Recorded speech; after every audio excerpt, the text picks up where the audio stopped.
Bismillahi Raxmaani Raxiim. Halkan waa Real Matters Private School. Waxaan dhiganaynaa subtraction oo fraction kala jaridda jajabyada. Marka hooseeyo hadduu isku ekaado mid baa laga soo qaataa. U fiirso. Hooseeyaha waa isku mid baan ka soo qaadanayaa. 5 laga jaray 3 baan dhahayaa.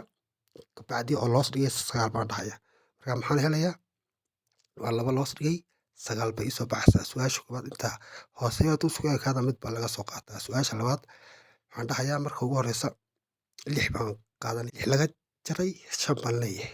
Oo loos dhigay 4 ayaan leeyahay. 9 baan dhahayaa. 7 baan u jeedaa. Kabacdi 6 baan 5 ka jaraya waa 1 loos dhigay 7. Intaas ay soo baxday. Waa su'aashii koowaad.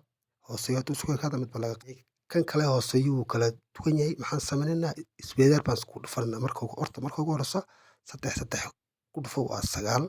9 kaan qoranaya marka. Kabacdi markaan 9 ka qorto 4 2 ku dhufo waa 8 laga jaray 8 baan leeyahay. Waxaan dhahayaa la hoos dhigay 12 baan dhahayaa marka la hoos dhigay 12. Kabacdi waan kala jaray waxaan dhahayaa 1 baan dhahayaa. Oo la hoos dhigay 12. Su'aashan kalena u fiirso. Waxaan dhahayaa marka ugu horeysa 8 maxaan isticmaalayaa isweydaar. 5 baan 5 ku dhufanaya maxaan helay 25. Haddana maxaan dhahayaa intana ku dhufanaya intaas maxay soo bixi 18 marka laga jaray baan dhahayaa la hoos dhigayna waan dhahayaa waxaan dhihi 25 laga jaray 18 oo la hoos dhigay 30 ayaan dhahayaa marka maxaan dhahayaa 7 ayaan dhahayaa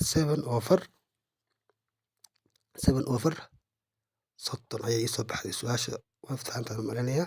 Su'aashan kalena insha Allah adaa ka shaqeynaya waad isku dayaysaa.